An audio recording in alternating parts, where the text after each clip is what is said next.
Venezuela के राष्ट्रपति Nicolas Maduro की ये तस्वीर सबूत है अमेरिका के दादागिरी का।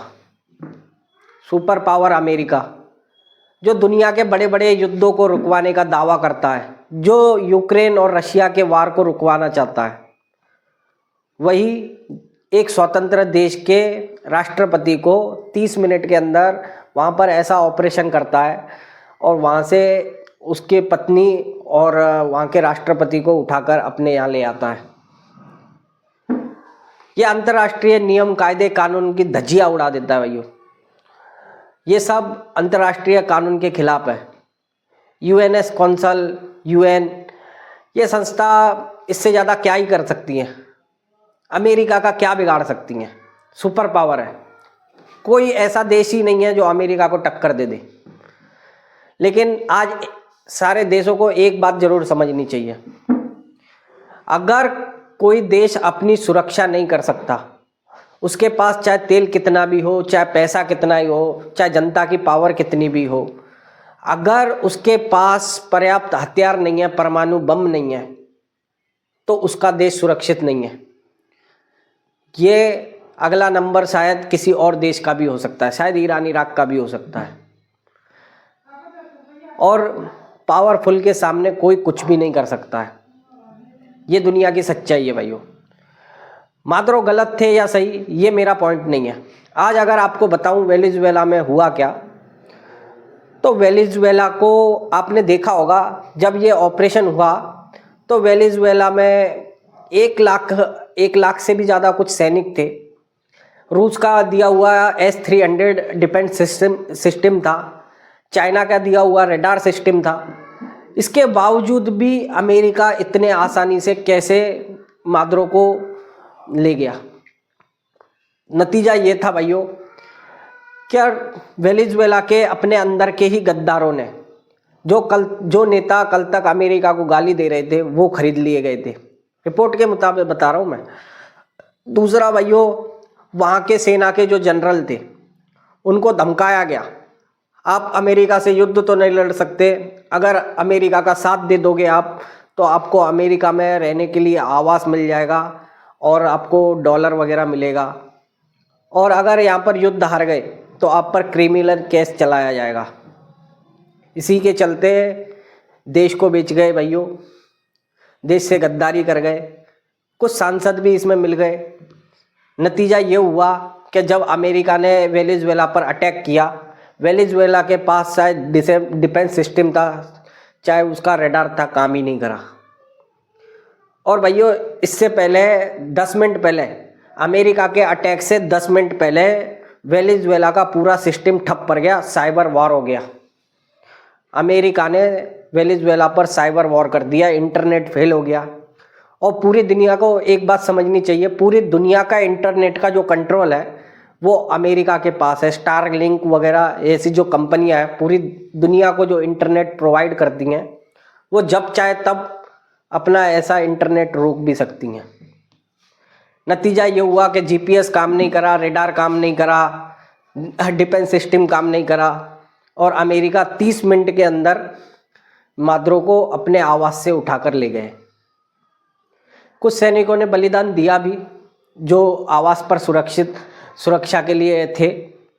अमेरिका में भी कुछ सैनिक घायल हुए, और घायल में कोई मारा नहीं गया, ये ऐसा बताया गया अमेरिका की तरफ से। लेकिन सवाल यही है भाइयों, क्या किसी देश के राष्ट्रपति को इस तरीके से उठा के ले जाना, ये किसी युद्ध कानून में नहीं है। और जो देश छोटा है, अमेरिका के मुकाबले वेनेजुएला कुछ भी नहीं था, ये तो सच्चाई थी। लेकिन जो अमेरिका ने करा, क्या वो सही था? आखिर अमेरिका ने ये युद्ध केवल निकोलस मादुरो जो थे, वो अमेरिका में ड्रग सप्लाई के बड़े बढ़ावा दे रहे थे, इसीलिए करा है? ऐसा नहीं है भाइयों।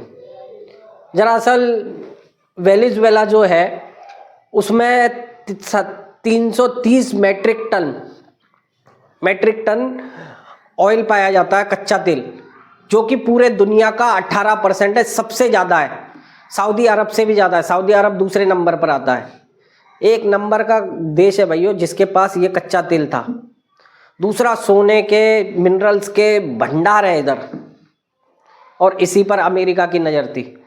अमेरिका का गिरता हुआ डॉलर की कीमत जो गिर रही थी, या फिर अमेरिका की जो अर्थव्यवस्था गिर रही थी, उसको बचाने के लिए अमेरिका ने ये दांव चलाया।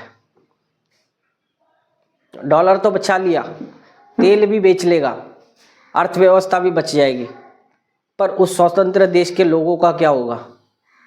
उस देश का क्या होगा? या फिर ऐसे ही फिर से अगला नंबर किस देश का हो सकता है? क्या भारत का हो सकता है? क्या ईरान हो सकता है उसमें? क्योंकि हमारा भी तो अमेरिका से पंगे चल रहे हैं। इसीलिए कहते हैं भाइयों, क्या अपना स्वतंत्र होना, अपना स्वदेशी हथियार बनाना कितना ज़रूरी है किसी देश के लिए, या किसी देश को पावरफुल होना कितना ज़रूरी है, या किसी देश के पास परमाणु बम होना कितना ज़रूरी है। आपने देखा होगा ईरान के अंदर कैसे अमेरिका ने एयर स्ट्राइक कर कर उसका परमाणु हथियार ख़त्म करवा दिया, क्योंकि अमेरिका जानता है परमाणु हथियार यानी कि फिर सुरक्षा की गारंटी, और इसीलिए अमेरिका ने ये काम करा।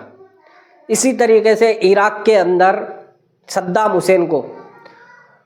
हुसैन के पास अमेरिका ने बताए थे ऐसे विनाशक हथियार बना रहा है कि जिससे पूरे दुनिया को खतरा है, और ऐसा बताकर सद्दाम हुसैन को मार दिया गया। पर ऐसे कोई हथियार इराक से मिले ही नहीं कभी। सद्दाम हुसैन को जो मारा उसमें भी अमेरिका की स्ट्रेटजी थी, उसका तेल वगैरह खनिज, यही कहानी थी। सेम यही कहानी यहाँ पर वेनेजुएला पर है। और भाइयों हमारे आसपास के देशों में भी देख लो आप, बांग्लादेश की हालत देख लो, श्रीलंका की हालत देख लो, चाहे नेपाल की हालत देख लो। उस देश को कमज़ोर बनाना, फिर उस देश के विपक्ष को आगे लाना, और उसके बाद उनके अंदर तख्ता पलट करके अपनी कठपुतली वाली सरकार बैठा देना। ये अमेरिका छोटे मोटे देशों के साथ हमेशा करते हुए आया है। तो भाइयों सतर्क रहना और सावधान। हमें तो यही सीखना चाहिए भाइयों कि अपने स्वदेशी हथियार कितने मायने रखते हैं, ये आज इस चीज़ से समझना चाहिए। रूस और चाइना दो ही ऐसे देश हैं जो अमेरिका से थोड़ा बहुत कुछ कह पाए। बाकी यूएनएस कौंसल और ये जो है, ये अमेरिका की खुद की बनाई हुई है, नाटो देश हैं, खुद की बनाई हुई हैं। इनके हिसाब से अमेरिका अगर गलत है तो फिर ये अमेरिका को कुछ नहीं कह सकते। आज का ये जो यूएन कौंसल जो अमेरिका को बता रहा है, कर कुछ भी नहीं सकता है। और मिडल ईस्ट के अंदर कोई ऐसा देश नहीं है जो अमेरिका को टक्कर दे सके। चाइना आंखें दिखा सकता है क्योंकि चाइना पावरफुल है, लेकिन जब किसी अपने देश की बात हो तो कोई कुछ करे भी, दूसरे देश के लिए कोई कुछ नहीं करता। और रशिया फिलहाल अगर है भी तो रशिया यूक्रेन के वॉर में झुलस रहा है। जब तक रशिया यूक्रेन के वॉर से नहीं हटेगा तब तक वो कुछ कर नहीं पाता। बाकी हम जैसे और किसी देश की औकात नहीं है अमेरिका से कुछ कहने की। बस भाइयों आज का ये वीडियो यही था, किस तरीके से ट्रंप ने अपने दादागिरी, अपने पावर का गलत इस्तेमाल करा है।